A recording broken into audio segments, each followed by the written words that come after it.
So I'm all kidding aside. I'm Dean Rayburn, RPT. This is Carl Lieberman. We're from opposite sides of the country. You notice it says I'm from Nokomis, which is actually near Venice, Florida. I only spend a little bit of time down there, but it's in January when my guild dues come, so that's why. I'm really from Michigan, so most of the time I'm from Michigan. And I'm from Venice, California, as opposed to Venice, Florida. So we tune in opposite, completely, mostly I tune in Michigan, and we tune in completely opposite climates, so it always makes it interesting. My spinner goes the opposite direction. In Australia, it goes the other way. Yeah, right. The Southern Hemisphere. So Carl has pretty much already done our usual survey. So I know we have a mix of mostly CyberTuner users and a few folks who haven't used our device. So we're going to cover the basics in addition to some new features, and we'll get into pure 12ths. And one of our new features that just came out a week, 10 days ago, called Custom Equalizer. We'll be showing that and explaining how that works, and having a little bit of time for questions at the very end. So one of the things we like to cover, and early on in the class so we don't forget, is something called iOS resources. CyberTuner runs on an iPad, or iPhone, and it's a machine.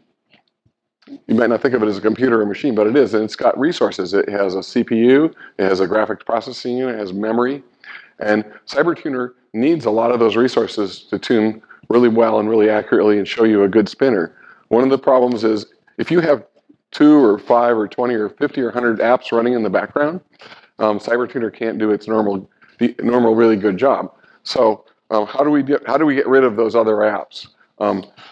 It's possible you could run it with a number of apps and be fine, but if you have a problem, that's the first thing to check. And then just swipe up with your finger on each app, and it gets rid of it. You can restart the device from scratch. You can hit the home button in the app. That does not exit apps. They're still going to be running in the background. So doing a power off, power on, if you're having a problem, doesn't get rid of the problem. No. You've got to individually quit the apps to get rid of the problem. Swiping up. Yep, swiping up when you're That's how you quit an app. When you turn the home button off and it disappears, that's just kind of putting it to sleep, but it's still running. So I'll show you on if you have a newer iPad Pro Gen 3 that doesn't have a home button, or an iPhone 10 that doesn't have a home button, of course you can't double tap the home button. What you do is tap and hold on the bottom center and pull up until you'll see the same all different apps, and you can just swipe up and get rid of all the apps that way. So it's just a little different procedure. If you can't remember that, in CyberEar or Chameleon, each version has that list, and it's correct for that device. Up to the little I up at the top, which is on-screen help, explains how to do this. Yep, the on-screen help, just press the little I, the little question mark, tells you how to do that. When you quit all apps, exit all apps. If you're having a problem with CyberTuner, exit CyberTuner again and start it. That'll clear a bunch of caches and get you a fresh start. It's rare to have those problems, but it can happen. If you still sometimes you've probably all had the experience where sometimes the spinner goes dark and you're not actually getting any sound put. And it gives you a little warning message. And you could just go back to Chameleon and could come back. The simplest thing is just to quit the app and bring it back on, and then everything will reset. But you lose your settings. You lose your, only if you're in the middle of a pitch raise or something like that. You don't lose anything, actually. You don't lose that. You wouldn't lose that, no. You wouldn't lose, like if you've recorded a piano, it's already saved it to in the memory, in the buffers, and you won't lose that. You'll lose some temporary data if you're in the middle of a pitch raise, like Carl said, but that's about it. The only thing you'd probably ever lose. So pretty much everything's saved, or almost everything. So our latest version just released just a little over a week ago is 7.8.8. If you tap the About on CyberTuner, About iRCT, this tells you exactly what version you're running. That's the latest version, just released. You may not be quite up to that version because we haven't told our cloud to tell you to update yet because we're at a convention. So it'll come out next week. Anybody who hasn't updated, CyberTuner will be telling them they ought to update. So what have we changed? This version adds custom equalizer, which is what we're going to be talking about. It adds a faster spinner. The spinner, if you have an iOS 12 device or later, we've done lots of testing, and we're able to push the envelope a little bit. The hardware and the software will handle 60 frames per second. Previously, devices were only running at 30 frames per second in CyberEar. So we're talking about the spinner, the speed of the spinner, the graphics. So essentially, that means when you make a change in the piano, you have to wait half as long. It feels much more responsive and much more live.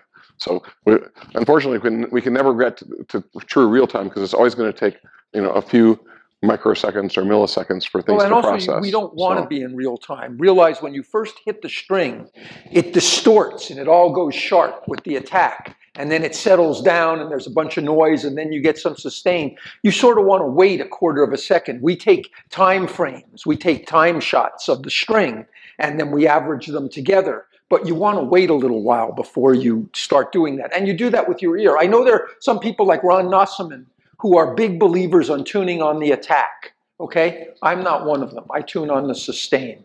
And CyberTuner tunes a little bit on the sustain.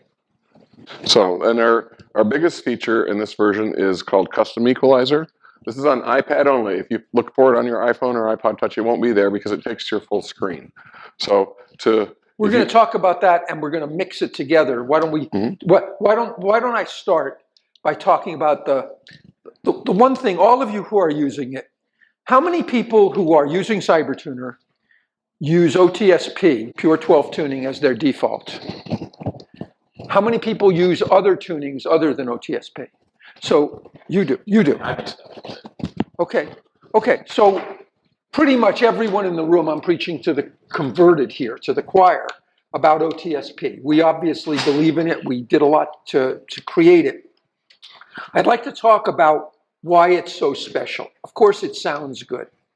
But I want to make the claim that since 500 BC, when Pythagoras first noticed the comma, and since 100 BC, when the Chinese first noticed the comma, and people have been tuning instruments since then, they have always wanted to tune Pure 12 tuning.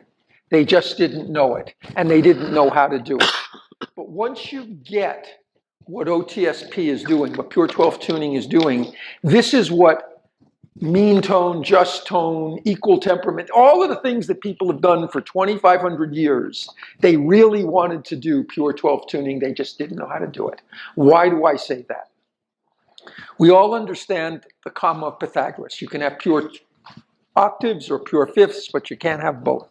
And for instance, if I tune 7 pure octaves and compare it to tuning 12 pure fifths, the 12 pure fifths will be 23.46 cents sharper than the 7 pure octaves. That's the comma of Pythagoras, 23.46 cents. And then the question is, how do we distribute that? Because you can have one or the other.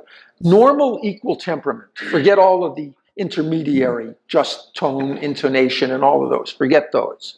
But equal temperament has meant, for most of the last couple of hundred years since it's been in use, has meant you have pure octaves and you temper the fifths, okay? And you take those 12 fifths and the 23.46 cents and you temper them all 1.96 cents. So you have 0 pure octaves and 12 tempered fifths, 1.96 cents. Thought experiment. What if we had pure fifths and we tempered the 7 octaves? We divide the 7 octaves into that 23.46 cents.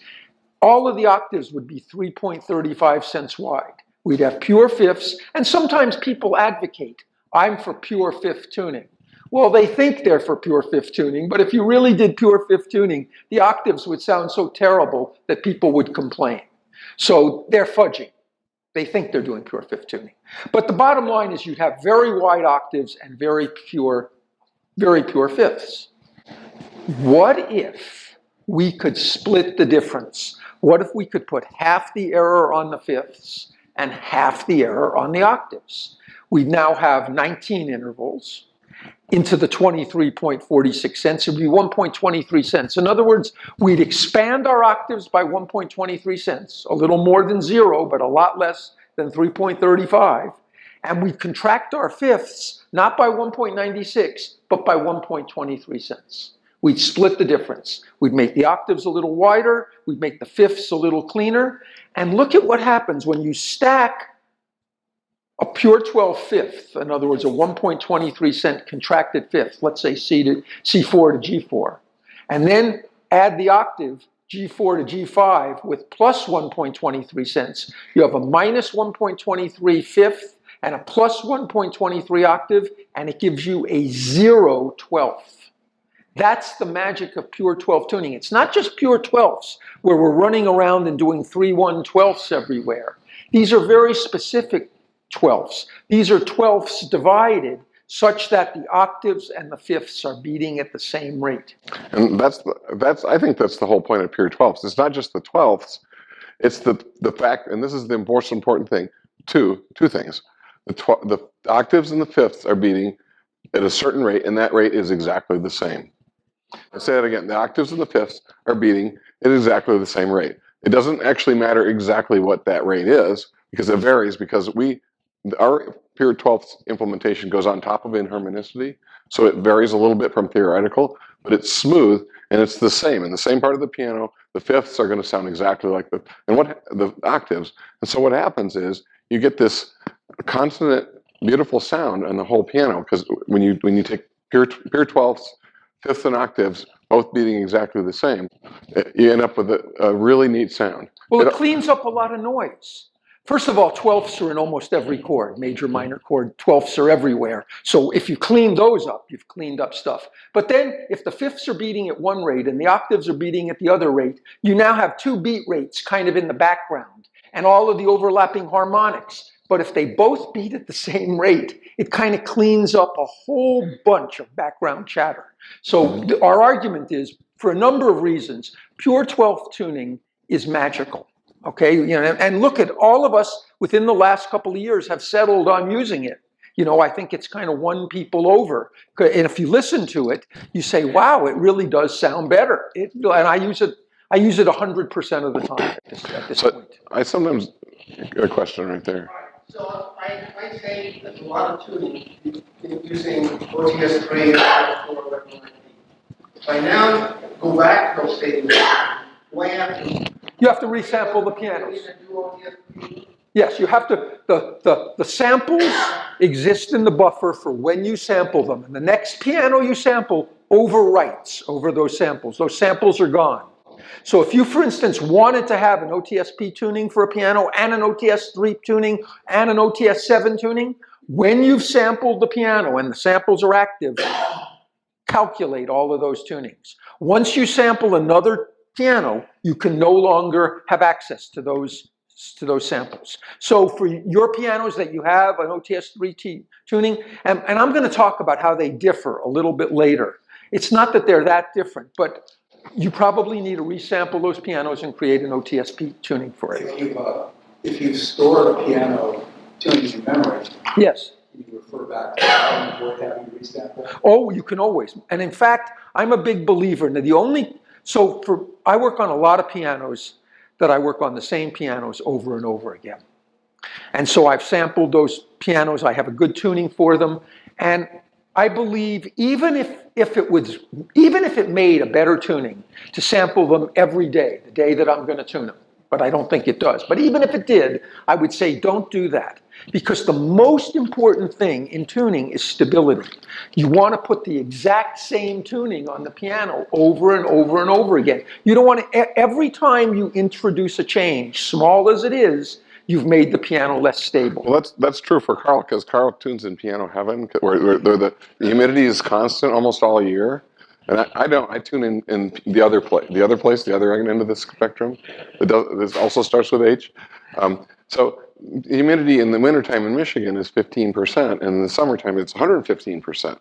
So pianos go from A430 to A445 or 50, and the A445 plus in the summer, and just naturally.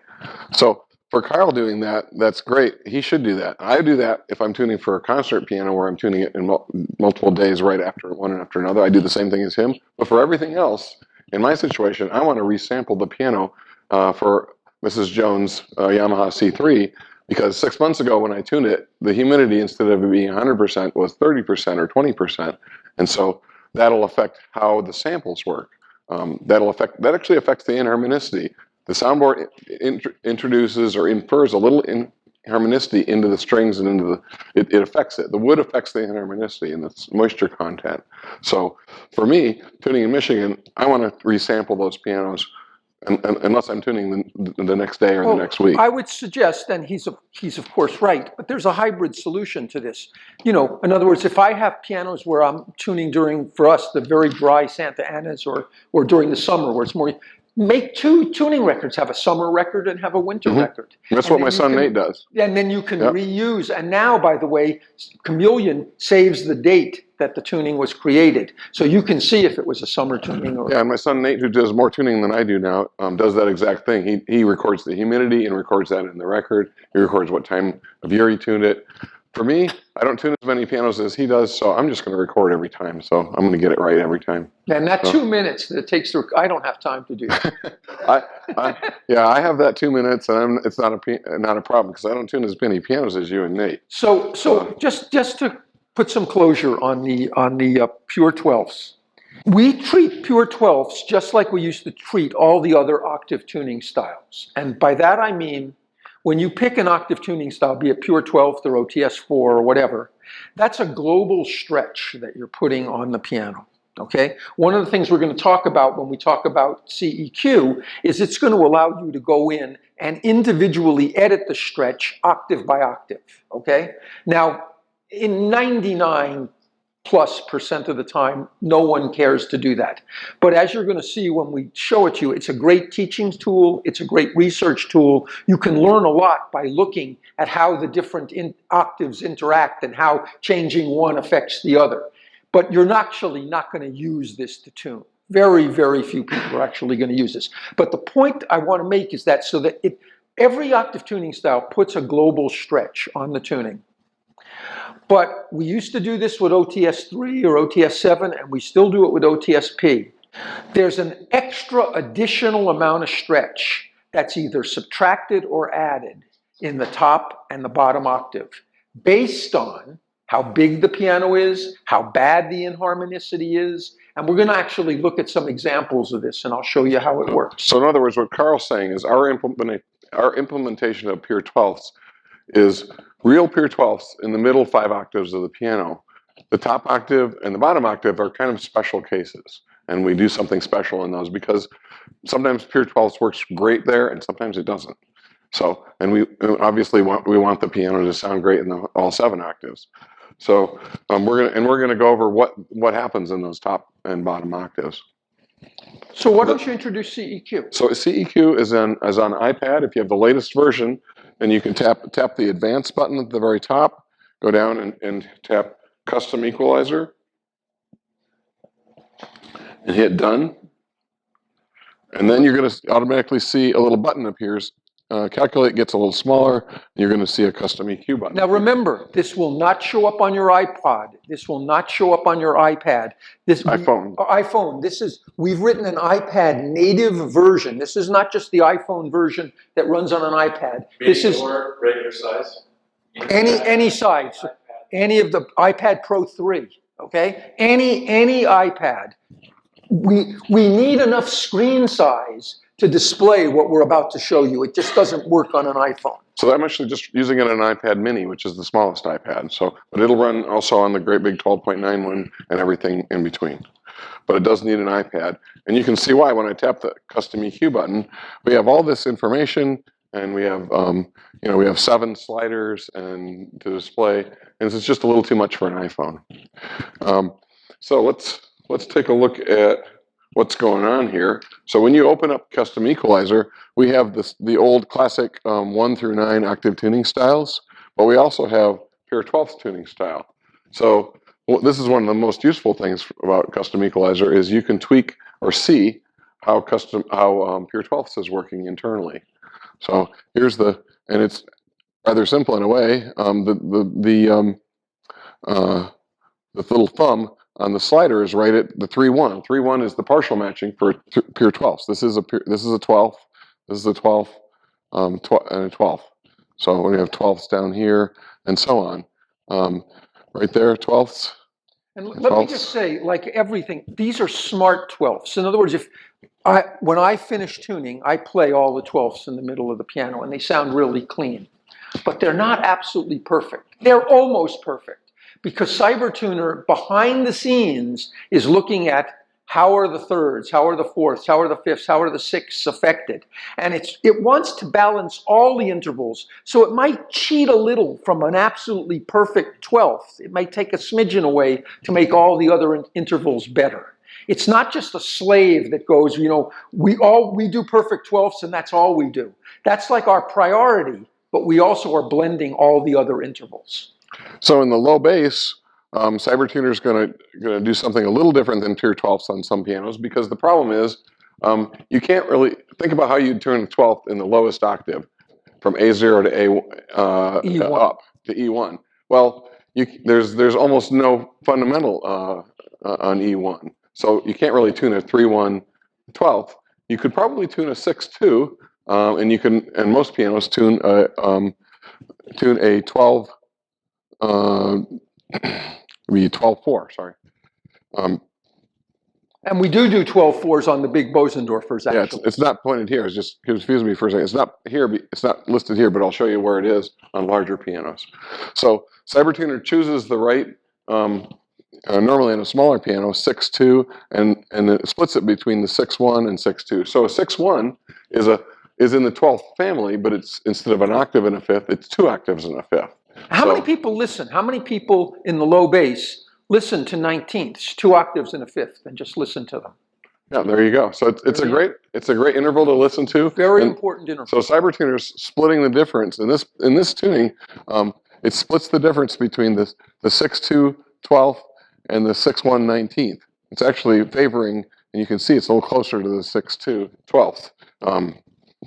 Oh yeah, I can. So it's prioritizing the 6-2 just a little bit more. So what does it do on the very high end? So you can see it's actually sharper than the 3-1. So this is a Yamaha 6-foot. What is it? Almost 6 foot. GC2. It's a 5'7" piano. Yeah, it's a little under 6 foot. So it's a really good piano, but it's not terribly big. But what CyberTuner's doing here is it's stretching a little more than the 12th.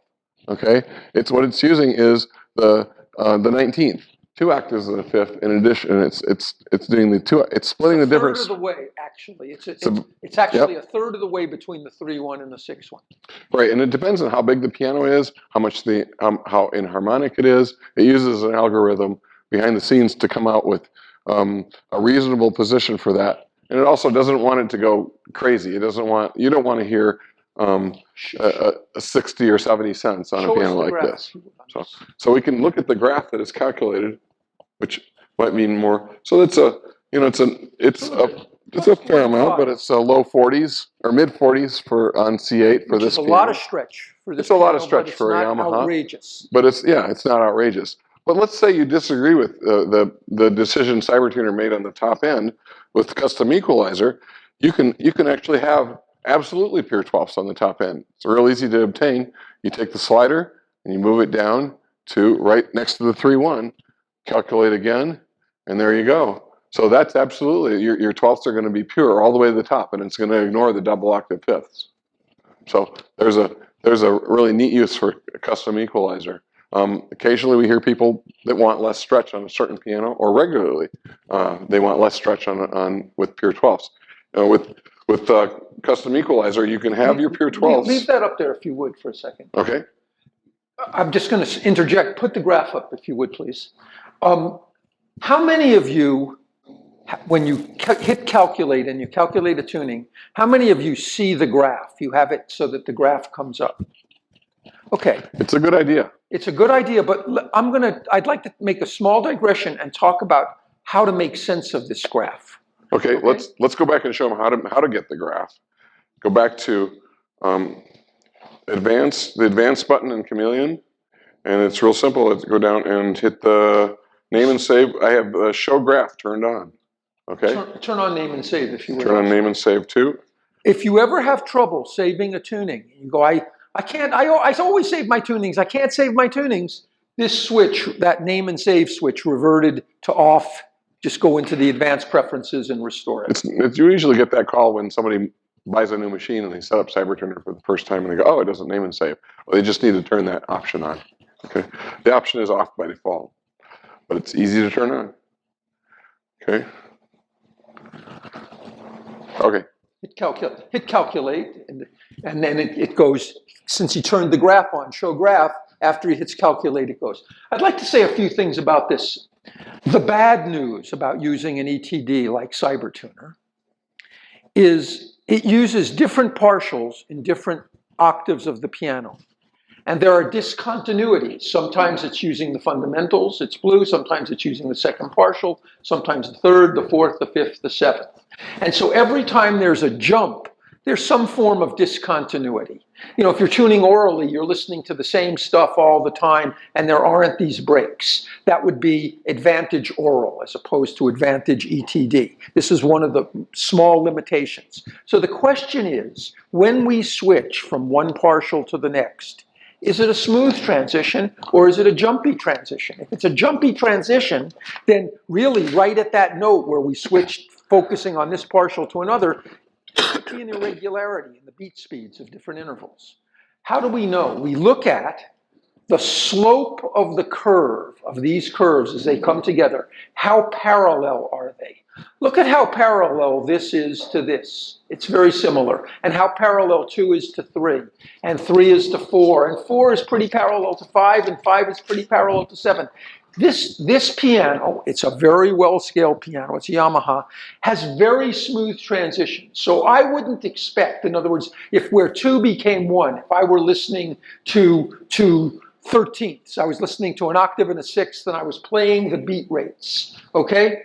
Would I hear a noticeable difference as I went across that note? When I went from A5 to B flat 5, would I hear a difference? And the answer is I wouldn't, and the reason I wouldn't is because these lines are parallel. So one of the first things you want to look at when you look at something like this is, are the lines parallel? We're going to go into other pianos and you're going to see what it looks like when it's not parallel. But and the second thing is there a blip? Sometimes the sample was crazy, and all of a sudden this line has a spike in it. Okay, I don't know if people have seen that. Something happened during the sampling process, and you got a weird sample. One of the good reasons for checking and looking at your graph is that it catches if there was a problem. If the graph looks good, the tuning is probably good. But if you see something weird with the graph, you might want to resample that piano. Another reason to look at the graph is, I talked to a user just yesterday who'd accidentally introduced an error in here. And if you had this set on lines, you'll see the error. You'll see the error. He'd accidentally recorded a note. CyberTuner can record your oral tuning, but it also can record something wrong if you tell it to. It doesn't know what you want to do. So I had him delete that tuning. But he had a great big spike that went up like 15, 20 cents right here. CyberTuner didn't do that. It can't do that. It was an error. And the latest version is the most likely reason that happened is that in Smart Tune mode, you used to be able to record with the left listener ear. That's now grayed out and it's disabled because it's not needed and it's actually a little dangerous in this mode. So you're only going to be able to record your oral tunings, and you only want to record your oral tunings in either exam mode or fine tune mode.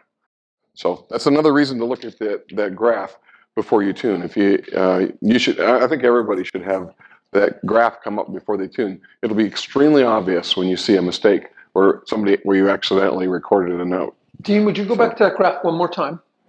Yep. And let me just say one more thing. All of you who are users know this, but this isn't like an invisible feature. You don't think about it.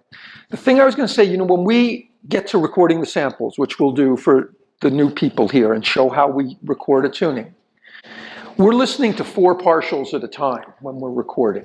CyberTuner is only using 1 partial when it's tuning because we want to have a really clear display, so we lock into 1 partial. But when we're creating the tuning, we're listening to multiple partials. And CyberTuner is comparing, if we use these different partials, what would the tuning look like? How good would the curve fitting be? What's the best curve fit for all the different partials? And so when you sample A2, okay, so first of all, let's just go to Chameleon where the samples are. Oh, this is the right way. Just go to Chameleon. Notice all these numbers, 0.04, 0.03, 0.03, 0.13. What we do, just for you people, and we will actually do this, is we sample each note 3 times because we're going to build our whole tuning on these samples. We want to have a belief that these are really good samples. Well, how do we know how good the samples were? From your point of view as a user, you can just look at it, and as long as they're green, they're good. And if they're yellow, you have caution, and if they're red, they're bad. But what does it mean? There are these numbers there. If he will go back to that picture of the, why don't first go to the partials, yes. So at each of the, when you're in commit, you're sampling, let's say A2. You want this one, don't you? No, I'll get to that next. A2, it's listening to the 2nd, 4th, 5th, and 6th partials, okay? When you're the A1, it's listening to the 4th, 6th, 7th, and 10th partials. A3, the 1st, 2nd, 3rd, and 4th. The reason the blue pair, the red pair, the green pair, is it used to be that we were building our temperament not on 12ths, but on stretched octaves. So we were looking at the 4-2 octave and the 6-3 octave and the 4-1 double octave, and we weren't guessing. We weren't guessing what these beat speeds were. Since we sampled all of these partials, we knew exactly what the beat speeds were at all of the different partial pairs. And that's still the case. So we sample multiple partials, and in the background, CyberTuner is building a tuning, and it says, what if I use the 5th partial over the break? And then it calculates what everything would look like, and it does kind of a least square computation, and it comes up with a value. And it says, well, what would it look like if I use the 4th partial? And it looks at it, and it looks at how good the curve fitting is. It says, oh, the 4th partial would be a lot better. So then it gives you a tuning using the 4th partial. You didn't have to decide. It decided for you. It's really smart behind the scenes. The last thing I'd like to say is look at those numbers, those variance numbers that you saw, the 0.04, the 0.19. Can we go back to So no, right there. There you go. So as I said, we're doing 3 samples. Let's just take, and in this case, we're looking at A2, where it's doing the 2nd, 4th, 5th, and 6th partial. And I play it 3 times, and these are the values that we got. And if you look at, we overlay all the 2nds, all the 4ths, all the 5ths, all the 6ths, and we look at what is the greatest discrepancy between any 2 samples at any given partial. Okay, and right here, 0.72 to 0.94 gives a difference of 0.22. All the other ones have differences, but they're all less than 0.22. The number that would show up in the circle would be 0.22.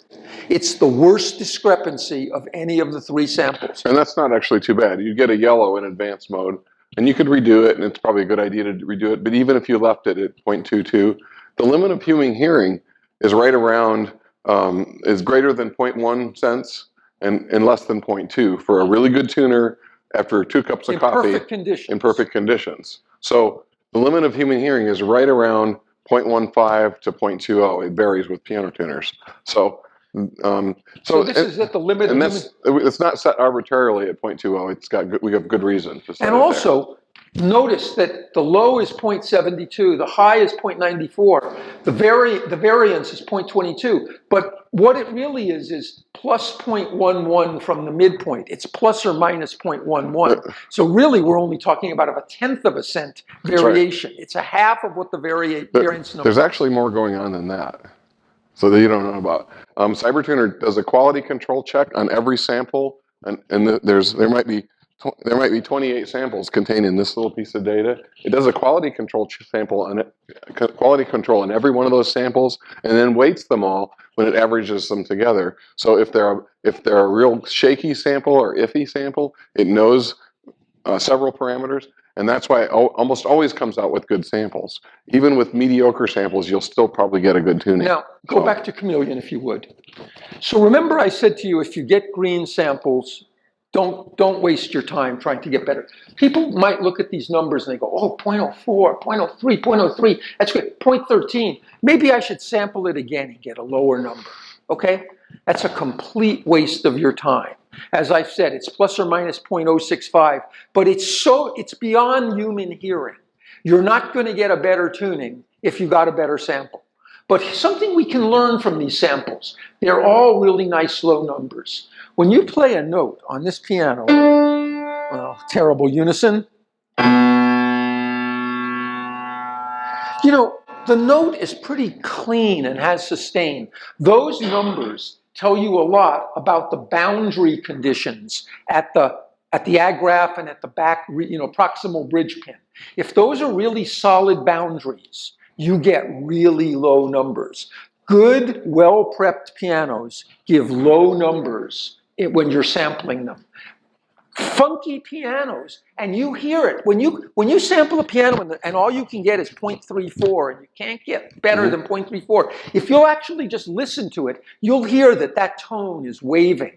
You know, there's a loose bridge pin. There's something going on. You can hear it. So good pianos that are putting out a good, consistent tone will give you low numbers. I've only seen, in my whole career, I've only seen one piano that ever gave me all zeros.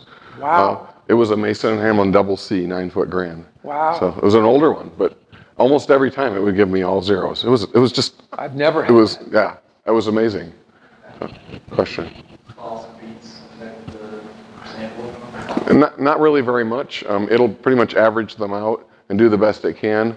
False beats, you'll usually be able to see false beats in CyberEar because it'll make the spinner do various things, go for sharp flat, or other things. So. You may get a slightly higher number with the slightly higher. You will. On this piano, when we got really good samples, but yesterday when we were doing this, someone could hear a false beat on one of the notes. So there's a little. It shows up a teeny bit in these numbers, but it's kind of independent from. If you get a false beat on that note and you know it, go tap the bridge pin, do something like Drop that. a CA glue. You'll get a little bit better sample, and then redo that sample. Lucy, Are there strategies for improving the numbers. sample? Yes. Let me talk about that. The number one reason you get a good sample as opposed to a bad sample is mic placement. Okay? All of our devices have mics in different places. I use an iPod to tune. The microphone is at the top. You people who use iPhones, the microphone is at the bottom, so you can talk into your phone. So you have to turn the phone upside down and point the bottom of the phone at the string that you're sampling. In the iPads, some of them have it in the top, some of them have it in the upper right corner. You have to look up your model on the Apple website or just do a Google search, where is my microphone? And a drawing will come up and show you. But the number one thing, we had someone yesterday, he said, I keep getting terrible samples on A0. I know, and A0, A1, you mean? A1, B0 and C0, C1, and then they start to get good. I told him about the mic, and he said, oh no, I point my mic at it. I absolutely point my mic at it. So I said, well, show me what you do. And of course, he has an iPhone, and he was pointing it like this, with the bottom of the mic pointing exactly away from the piano. So then we rotated his thing, and we laid the iPhone down so it points right at A1, and all of a sudden he had a beautiful, perfect sample. So the number one thing to do, you could have a null spot just because you're getting cancellation. It could be a million things, but if you're not getting a clear pattern, either in Chameleon or in CyberEar, point the mic directly at the string you're sampling.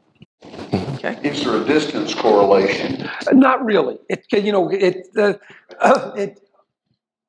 your hand is shaking, if you have Parkinson's, then put the thing down. I actually hold my iPod in my left hand, play the note with my right hand, and I just point it at the note that I'm sampling. That will get you better samples.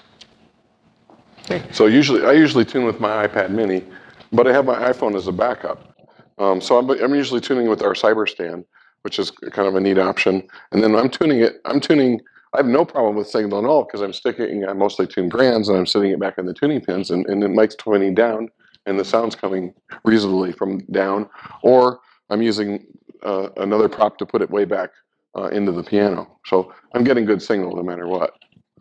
I have experienced most of the time, if I start sampling a microphone and say on the plate struts between the bass and tenor, if I want to get a nice clean A5, I'll move it up to the break. This is the same thing we experience when we tune orally. We're sitting at the piano on the piano bench, and oral tuners, if you watch them, or if you think about what you're doing, if you're tuning by ear, if you can't hear something, what do? You go like this. I do. Or you move up, you slide up and down the piano bench like this. What are you doing? You're moving your microphones. So it's the same problem, same thing. So you don't have to move the microphone on the device a lot, but a little bit, or just a different position will help. So why don't we do this? I'd like to come back to CEQ, because I'd like to talk about how OTSP actually differs from all of the other tuning styles. But why don't we, for other members of this class, let's sample a piano and create a tuning. Okay. Just the most basic thing. You people who use CyberTuner, you know how to do this, but this will be a very quick thing. For you people who are taking it out of the box, so you're going to use it for the first time, you people who are thinking of getting a CyberTuner, you have the thing, you turn the unit on, you get to the piano, you turn it on, and you push the red button in Chameleon to record, and this is what you do. You put a wedge in at A4, and you only listen to one string. And you put a wedge in at A3 and you only listen to one string. And Dean is going to sample the 5 A's and he's going to create a tuning. This is how you're going to create your tunings. But listen to how he plays the notes. This applies to all of you in here. We think this is the optimal way to play the notes.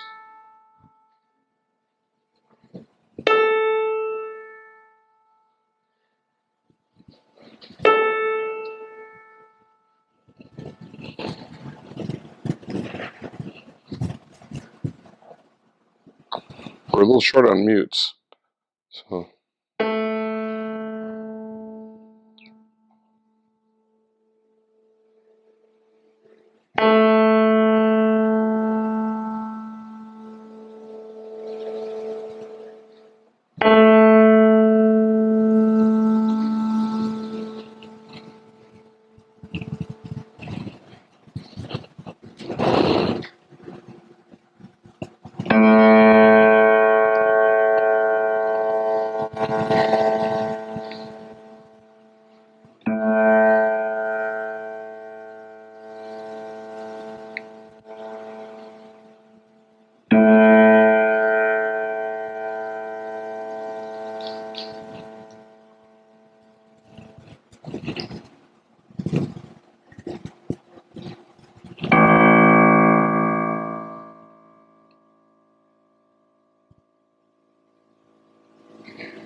Look at that.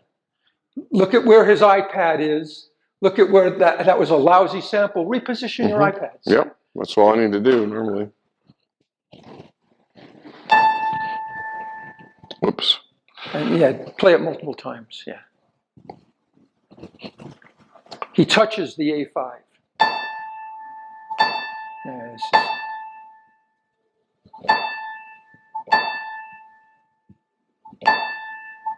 I got lucky and got samples, even though I kind of bobbled it. So. But notice that he played the A5 decays a little bit faster than all the other notes. You're better off hitting it 2 or 3 times when you play. I would actually redo that because I don't like how I played it, but even though it gives me a nice variance. And you got some yellow or orange or whatever. Right.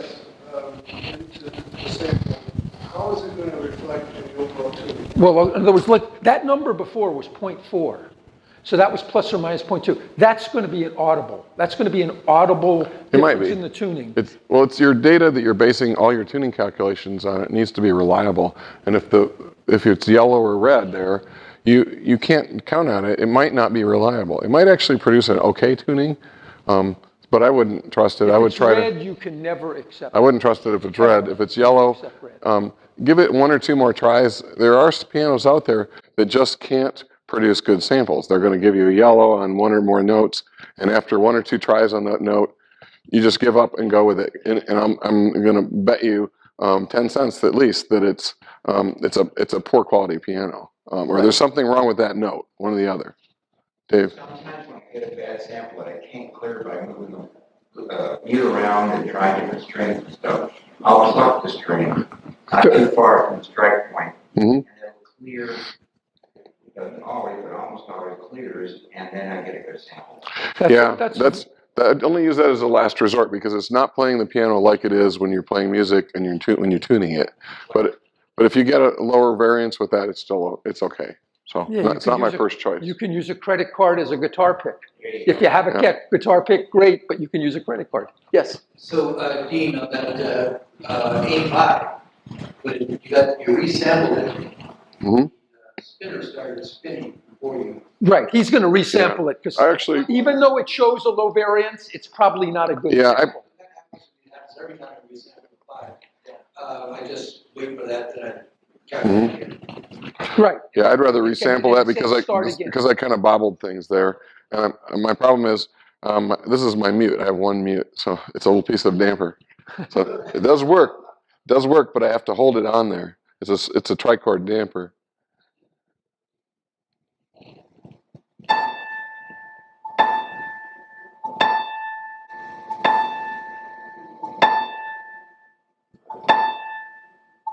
So I got even lower, and I'm okay with that. It was only a slight bobble on that, and it did. I see it did start recording, probably because I had an open string there. Lucy, one other thing.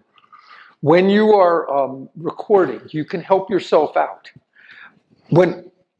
If you were watching, like you play A3, and the first time, and then the tuning fork starts to spin as it's calculating, and you start to know exactly how long it's going to take. Right before the tuning fork stops spinning, I then play it the next time because I'm kind of taking the attack out of it. The attack is more jumbled, and you'll get slightly lower samples. Is right as the tuning fork is stopping spinning, that's when you start playing your notes. It's kind of an inside baseball thing, but the attack on when you play a note, if you record it and graph it out, what happens is it goes very sharp and very unstable. The pitch is real unstable for about the first quarter second to a little more than that, maybe. It varies, exactly how much it is. But that's bad data. And Chameleon knows that. So you'll actually give it more data and better data if you can play it just before that point. That's why I said there are people. Ron Nossman was a big, he can't defend himself now. He's no longer with us. So but there's a whole group of people who really believe in tuning on the attack. As soon as you play the note, you're tuning it. I'm not one of those people for exactly this reason. I think on the attack, you're not really getting what the note really sounds like. Well, some notes you are, some notes you aren't. But the average note, 80-90% of notes on any piano, it's unstable for the first few quarter seconds, say, is the worst part. So I just want to make sure I understand. So are you saying you're going way to the tuning fork slows down at the end, and you're playing the note, the next sample? The next sample, right while the tuning fork is still spinning, so that I've played the note, and then, like, let's say a quarter of a second later, it starts recording the note. So it doesn't even get a chance to record the attack because I already attacked it before it started sampling. Oops, I lost my mute. I'll try to demonstrate it. So, oops, there goes my mute again. I need 3 hands. I gave you a mute. It's in the bag. Where? The tuning bag. Oh, you did. You actually gave me a real mute. Oh, look at that. What are you using this? There we go. We got a real mute now. So if you wanted to do what Carl's saying, this is what I'd do, is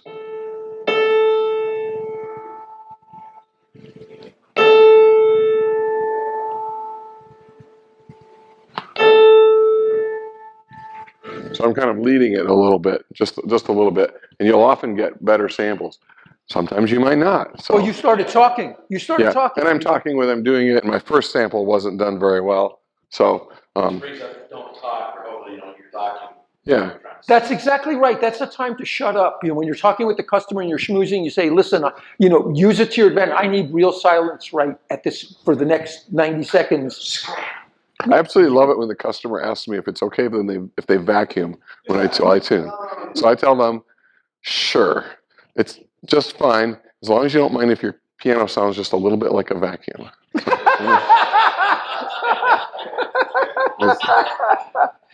Yes. So these notes, example notes you're taking, they gotta be close to correct. They do. They need to be technically within 50 cents because if they're 51 cents off, they're actually not that note. So once they get very far off, Chameleon has trouble recognizing them, and it's on purpose because once you get more than, let's say, 20 cents flat, 25 cents flat, The inharmonicity changes. yeah, and then you pull it up to pitch, the inharmonicity changes enough in a 25-cent pull, a pitch change, that you really should resample. So Get them as close as you can. No, you don't want to. No, and this is because we're going to talk about, you don't know about Smart Tune. You don't ever want to change a string out of sequence. You don't want to lift your A's up in order to measure them. Okay, you'll screw everything up. Yeah, don't do that. Don't do that. No. And I'll explain why in a little bit. But So if you've got a piano that's fairly flat, would you then use one of the demo things? I'd use a recorded tuning. Yep. Yes. If the piano is very, very flat, recording the piano a half a tone flat and playing like all A sharps or something like that, that have dropped 100 cents is not a very good idea unless you're desperate and you can't find anything else. If you wanted to record the piano and it was like 80 cents flat, let's say, you'd record the G sharps as if they were the A's. Or you'd record the B flats. You'd record the B flats as if they were the A's. But I don't recommend that. It's not a good idea because that's not how that's not the inharmonicity that the piano will have when you get it at pitch. So the tuning will actually be wrong then. It's not a very good pitch raise target. Well, someone asked if you resample. So if you're doing a pitch raise, a Smart Tune, you're doing a pitch correction of more than 20 cents, okay? You can either sample the piano, create a tuning, do your first tuning to that. You can take a library tuning, do your first tuning to that. But now that it's up at pitch, now sample it, and now get it ready for your second tuning. If it's 10 cents off, you don't have to. You can just sample it. You can do a one-pass tuning and never look back. You don't have to do a second tuning. But if it's 20 cents, you might want to resample it. The 20 cents is the gray area, and it's kind of the limit of Smart Tune mode also. So I would not sample most home pianos again. I would just, at 20 cents flat, I would run them through Smart Tune mode in one pass, and I'm almost always going to be happy with that. Show them how hard it is to calculate a tuning now that we've sampled the piano. So for you people, you're going to come up, you're going to sample the 5 notes, and now you've got to create a tuning. There's our OTSP tuning. Hit tune. I've already got it set up to record. And that's there pretty it much is. You're done. So for those who haven't seen it, our default tuning mode is almost everybody's going to be using most of the time is called Smart Tune mode. Smart Tune mode asks you for several pieces of data and then calculates your overpull as you go up the piano. So it's going to ask you, Smart Tune mode wants to know where these breaks are, wants to know where these plate struts are, wants to know where it changes from 2 strings to 3 strings, where this plate strut, where these plate struts are, because that's where the overpull changes as you go up the piano. So it customizes the overpull percentages for every piano based on that, and also how big the piano is and how inharmonic or not inharmonic the piano is. Big pianos, low inharmonicity pianos need less overpull. Little pianos that are very inharmonic need more overpull. So here's the headline. Most of you know this who are using it, but I can't say this enough, and for you people who don't use it, CyberTuner is the greatest tuning system ever created, okay? It's better than every other tuning system. Not because we use OTSP, that's good. Because every other tuning system, whether it's oral tuning, whether it's any of the other ETDs, however you tune other than CyberTuner, you create a tuning and you try to tune the piano like that. CyberTuner does not do that. We create a tuning and we consider every tuning a pitch raise. There are fluctuations of individual overpulls for every note, whether it's 2 cents or 12 cents or whatever. And so we tune the piano to some imaginary place that it then settles to perfectly in tune. Nobody else does that. That's a revolutionary. It's like what everyone always wanted to do but didn't know how to do it. That's what we do. And it's why you can do a one-pass tuning when the piano's 10 cents off. I work in a concert hall. I have to take pianos from A440 to A442. You know, it used to be, oh my God, we're going to need 3 tunings to bring it up and 3 tunings to bring it down. And I just walk right in and take it from 440 to 442 and they play a concert on it and it's perfect. And the next day I bring it down to 440 and it's like it never happened. Okay? That's the magic of smart tuning. So Smart Tune implements Smart Tune records every note as you go up the piano, but you got to give it that quarter or half a second to record the note. If you're new to CyberTuner, you'll want to make sure that the spinner, when it's a circle and you're in Smart Tune mode, you let it fill in before you change the pitch. Otherwise, it gets bad data. When it becomes a big circle, it's measuring. When it starts spinning, it's already calculated.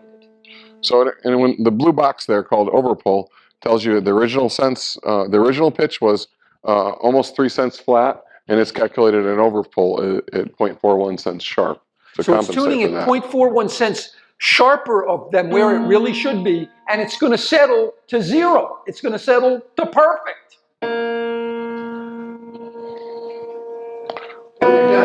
When you're done. Yep, and you want to be tuning, I'm not doing it, but you want to be tuning unisons as you go, pulling those unisons in as you go up the piano. Make sure the CyberTuner gets predictable data off the piano. Because what happens is it pre-stresses the notes ahead of you. They're dropping even more, and it varies how much they drop ahead of you when you pull all the unisons up as you go up the piano. And CyberTuner catches that. It goes up, they drop a little more, they drop a little less. But then when you go to that next note, CyberTuner records the original pitch and then adjusts the overpull accordingly. Depends on that piano. Every piano is different, and every note's different as you go up the piano. And I'm opinionated about this, but this is my opinion. Never ever use a temperament strip on a piano again. Throw them out. They do positive harm. They squeeze the dampers. They're terrible things. If you're not an oral tuner, there's no reason to ever have a temperament strip in your life. And to tune with one wedge and tune from the lowest string on the piano to the highest string. Left, center, right. I do CyberTuner to the left. I do the center by ear, the right by ear. I look to see that I still have a full blush. I move to the next note. You're trying to put a smooth deformation on the bridge and the board. And if you start at the lowest string and just move up the bridge, you're putting a smooth thing. When you're jumping over, I mean, what's bad about oral tuning is you tune an A, and then you tune another A, and then you tune an E, and then you tune a B, and you're jumping all over the bridge, and you're putting little dimples into the soundboard, and it's just destabilizing the piano. Whereas if you're just smoothly crushing the board, it's much more stable. So throw out your temperament strips, just use one wedge. So you tune the left string, the center string to the left string, and the right string to the other two. Center string. Yes, and I do those by ear, but the spinner hasn't moved. So now I got a blush on the first string, I orally tuned the second and the third string, and now I'm looking at all 3 strings, and it's still blushing. Then I go on to the next note. Can you demonstrate the overpull and underpull visual? Sure, tune a note for him. In other words, he wants to see how you. Underpull and the overpull work. I'm not sure how to demonstrate that other than just tune showing it. you. Okay. Put it in concert mode. You want it in concert mode. Yeah, I want you to do a good job for them. So just to read it, concert mode makes the spinner more sensitive, and it puts this. It basically gives the spinner a double espresso. So it's faster. It's more sensitive. It's not that it's more accurate, but it's more sensitive.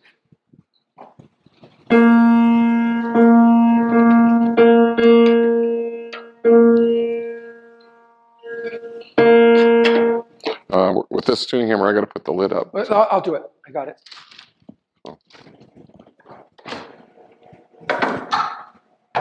Yep, that's good.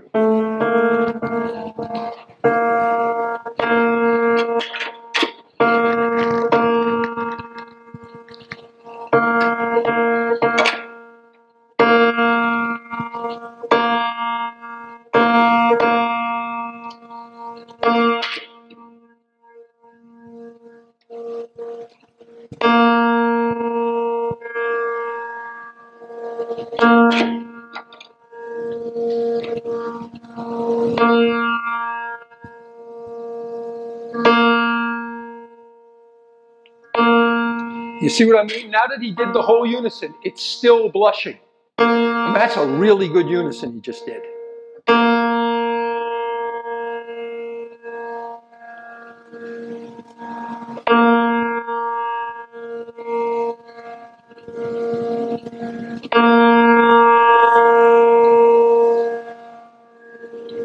I swear, unisons are the hardest interval to tune. Yeah, but you don't have to be, I mean, again, how good is good enough? You know, we're trying to make a living going fast. If you're getting any sort of blush on your note, you're so close. You're within 0.3 of a cent. You know. No, this is a lot. This is a lot less than 0.3 of a cent. Yeah. So a lot because less, it's in concert mode. It seems to me when I've done some tuning, and I have a serious, not, let's say it's 15 cents flat. So I'm in smart tune mode. I'm in, let's say, upper 5th octave or 6th. When I tune, and I've been tuning center string, then right to center, and then left to center. So, Okay. but I would That's a small difference. I would set my center string, and then if it did right to center and left, in essence, to center, it seemed like my center string had slipped down. Well, that's a tuning stability issue. That's your tuning isn't as stable as it should be. You should be able to pay on the note. It might be, but it also might be that note's actually doing pre-drop. So if the piano is actually, when you tune a string, every string, in theory, when you raise the pitch on a string, every string on the piano actually goes flat.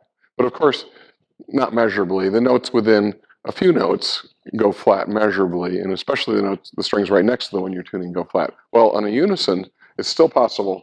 Right. Well, I was going to say this when you were tuning. If people were watching Dean, when he did the first string, he didn't get a complete blush. He actually left it a little bit sharp. Did I do that? He knew that when he played the second string and the third string, they were going to knock down the first string. That's not actually, that must have been accidental. That's not normally my intent.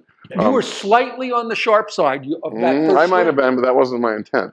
So my intent in tuning with Smart Tune is to tune it perfect on the first string and actually tune the second string. I vary just a little bit from your technique.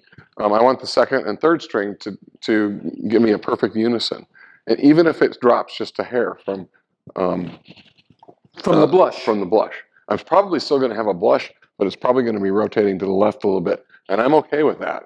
And in fact, CyberTuner expects that. Right. Well, now, and we're different on that. I actually overshoot a smidgen on the first string, do the second and the third, because I want it to blush when I finish all 3 strings. We're different on that. So assuming for a moment, given that it's not a stability issue. Right. You would basically be saying if I tune my right string to the center by ear, and I feel like I've got that unison right where it's okay, I'm just worried about whether or not it slipped a little bit in the circle. That's what he's saying. Yeah, that's what I'm saying. Saying more than that. He's actually more correct than me because he's the designer. He actually has set the overpull factors so it expects that you get the first string exactly right and then do the other 2, and it already starts to drop a little bit.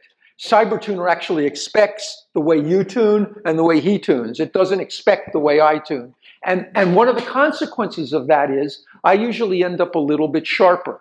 Okay, I always want to be sharp. If I come to a piano at A440, I'm pissed off because it's not going to really be stable. It's going to drop, and then I'm going to have to do a whole thing. So I leave every piano 2.5 cents sharp. I always want to be sharp. So if I'm doing a pitch raise, well, Lucy's shaking her head, but I'm in concert situations. I never have anyone complain about a piano being 2.5 cents sharp. I agree with you. It should be left sharp, but the best way to leave it sharp is to target 0 as far as the spinner, because But targeting just raise the global pitch 2 cents. or whatever. Yeah, if you want it to be sharp just a little bit and end up sharp, go tune to A440.1 or whatever it is you want. Right, I do that. I tune to 2 or 2.5 cents, Yeah. but I end up a smidgen even sharper than that. But I don't care. When I come to a piano that's 1 cent flat, it means if I'm playing with an orchestra or something, I don't like 1 cent flat. It means I have to turn every peg and retune the piano. If the piano's 2.5 cents sharp and then they turn on the lights and now it's 1.5 cents sharp, who cares? That's my philosophy. Even if the spinner, when you're done, is moving just a little bit, as long as you got your unison. That's right. Yeah, the unisons are more important. The ear is king. If it sounds like a clean unison, that's what you want. Don't do the unisons by the lights. That's actually what CyberTuner expect is the unison, bringing those 2 strings in, the unison's going to bring it down just a little bit, roll to the left. Don't try to correct that because you're just chasing your tail. Let it go. If you got a good unison and everything's going slightly to the left, the only time time I usually don't have to worry about that if I'm tuning a concert grand, and those are so stable and there's so little overpull needed that I can actually tune. I love that because I can actually tune the unisons to the blush and very little change. But practically any other piano, Something else you said though, there's one time where I tune my unisons by ear, except the top 5, 6 notes. I actually tune each string to the spinner and stop it and listen to the unison. I actually can get cleaner on those higher notes, tuning each string to the spinner. Interesting. Yeah, I have that experience too. I did a couple decades of concert tuning. Once in a 2,400 seat auditorium, about 10 minutes before I was done, somebody turns on a vacuum in the very back on the upper balcony, and they fill the auditorium with vacuuming sound. And I've got 10 minutes to go, and I've got 1 octave of unisons to tune. So I don't have time. It takes 5 minutes to walk back there, and he doesn't see me. So that was the first time I ever tried tuning unisons with the machine. I'm like, I don't have a choice. So I get to C8 and I get the unison tune, and it's 4:30, and that's my limit, and I've got to leave. And so I got about 30 seconds while they're coming in to test it. It was probably the best unisons on the octave C7 to C8 I ever tuned, which was really bizarre to my ear. My ear said they were the best. So tuning, normally I wouldn't take 10 minutes to tune that, tune those unisons, tune 12 unisons. A little over too, I guess. Yeah. If you have trouble tuning, if you have a little hearing loss, get your hearing checked. I recommend it. And if you have a hearing loss or you're having trouble with those notes up there, everybody has a little trouble on the top 3, 4, 5 notes, tune the unisons right to the CyberTuner spinner. You'll get really good results. And the cool thing is, you can listen to the results, and to my ear, the unisons I tune especially the top 3, 4, 5 notes, are better when I tune them to the spinner than they are when I tune them by ear. So they take a couple minutes longer, though. The isolated string in that case. Isolated string, exactly. Isolated string to the spinner, and 1 string at a time, muted. The other 2 muted out. Yep. Real quick, you mentioned the concert mode. Is that just a closer resolution? Yes. So show this. Look at this spinner. It's +10, and the dark gray circle is at +4 cents. The 4 cents and 10 cents. If we take concert mode off, that same circle now is 25 cents and 10 cents. And the spinner also goes a proportional amount slower slower in regular mode, faster in concert mode. So. And this is a philosophical issue. Dean and I disagree on this. Dean likes the defaults that you have are pretty fast compared to other ETDs. But from my point of view, they're not fast enough. So I kind of hot rod mine, and I make the spinner spin 50% faster than the defaults, okay? And what that means is, not only is the spinner spinning faster, but those blushes are harder to get. They're all proportional to the spinner speed. A lot of people don't like that because they say it's too jumpy, it makes it harder to get a blush. from my point of view, it's forced me to have better hammer technique. I can make smaller, consistent movements with the hammer. So I think it's to your advantage if you can put up with the frustration of a week or two of taking a step back in order to take 2 steps forward. I think you're better off speeding up the spinner speeds and learning to work with a more sensitive spinner. And that's one of the things I always tune in concert mode. I mean, if it's more than 10 cents off, then yes, I move to Smart Tune and then just. So here we are in first go back to Cyber Ear. You enter it from Cyber Ear. At the bottom, there's the tuning mode. You click that, and then up at the top, there's a gear.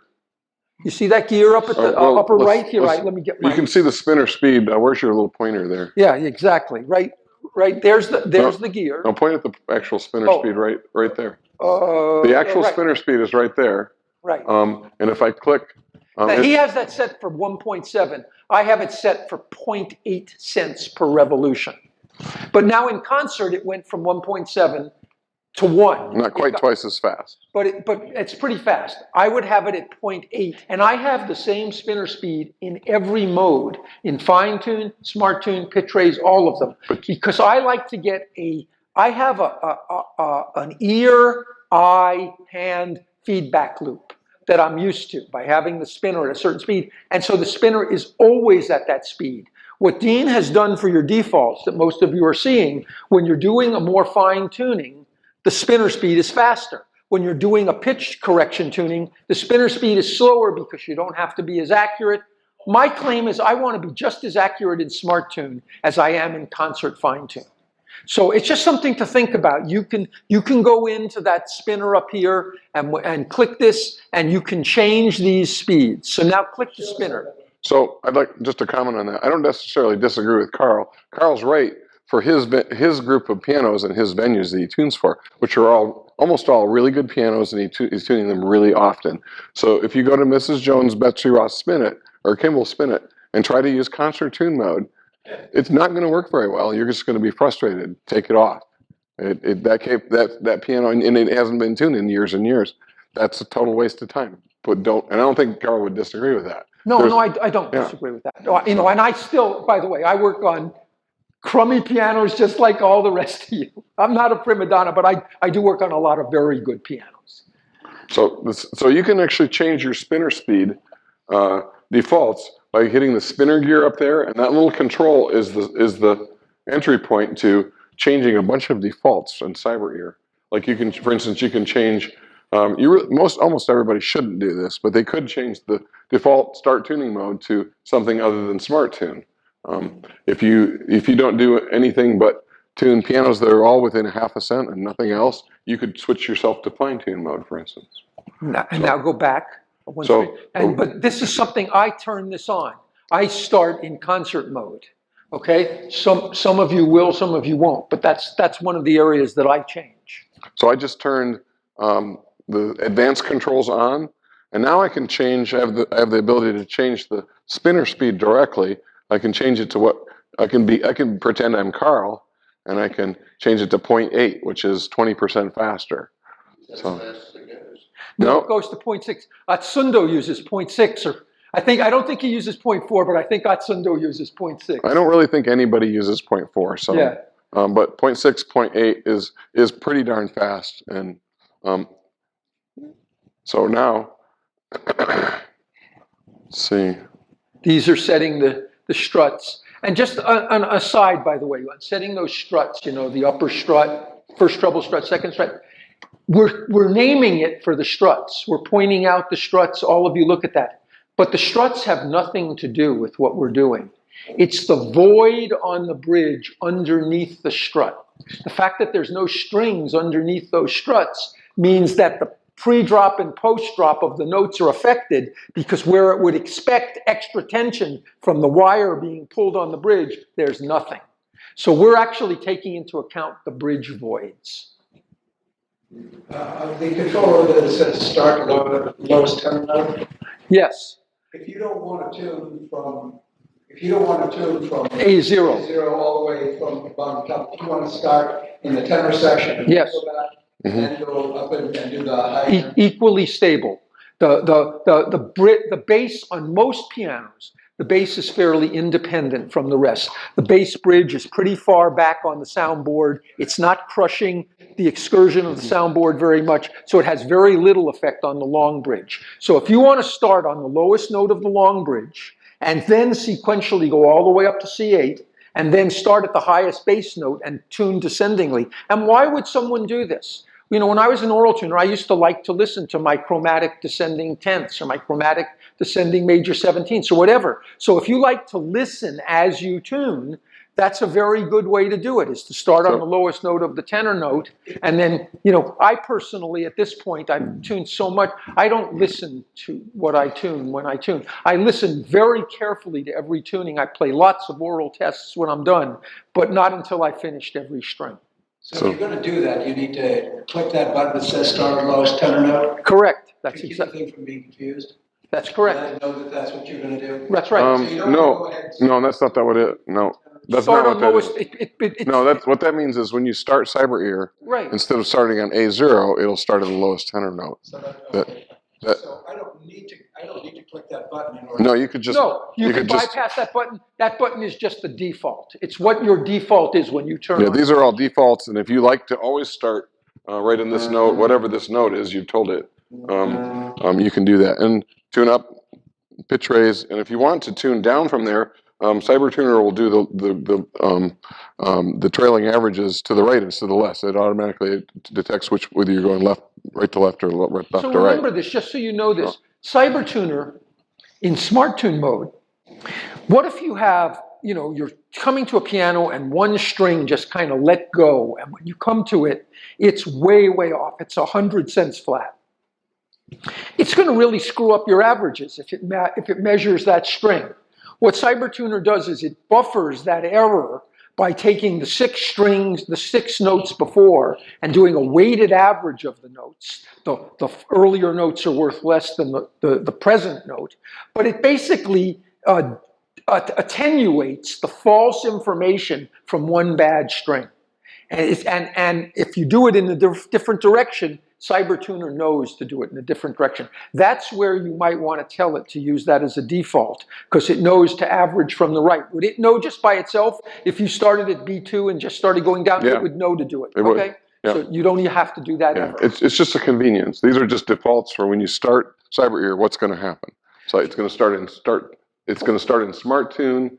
It's going to start in concert mode or not. The starting note is whatever you've told it. Let's just talk about these 2 buttons for a second. Just that you see smoothing. Remember, we earlier talked about the chatter under the attack. And we talked about how there's lots of frames. We're taking time slices and looking at the sound. The question is, how many time slices are you averaging? That smoothing function, when it goes all the way to the left, it's actually not averaging anything. It's taking the current time frame and displaying it. It's averaging fewer time frames in the middle, and it's averaging more time frames in the middle and even more time frames over here. So this is a very subtle control. I'm not suggesting that you go in and play with this. The default is fine, but you actually could get more real-time information and tune to more real-time information. If you're an attack tuner, you could actually configure CyberTuner to let you tune more to the attack. Yes? So if you've got, let's say, a spinner, and we're in, let's say, octave 5 or 6, you're getting a lot of jumping of that. Would that help it? Actually, it would. It probably would. You Go to set slower. Smoothing to up to smoother, and it'll probably smooth the spinner out. Even if it's set fairly fast, it'll smooth it out. But it also you also want to set it to not so fast. Don't use concert tune on those. Don't use concert tune mode, and you'll be better off also. But you've got 2 other options. The number one thing to do if you're not getting a clear pattern in the 5th is move the mic. Make the mic point more directly to the strings you're doing. Secondarily, there is where mic sensitivity, okay? This is within CyberEar. When you're tuning, you can increase the signal to noise ratio. So you could go in and you could put that slider up to more dB, and you might get a clearer pattern. But it's another resort that you have at your fingertips. Are these defaults individual to each mode, like concert mode, set the defaults, and it's good for that, and it goes? Yes, they are. Yeah, the ones that are in this group right here, notice it says Smart Tune Concert Spinner. The ones in that group are specific to Smart Tune Concert Mode. And then if you change those, that's great.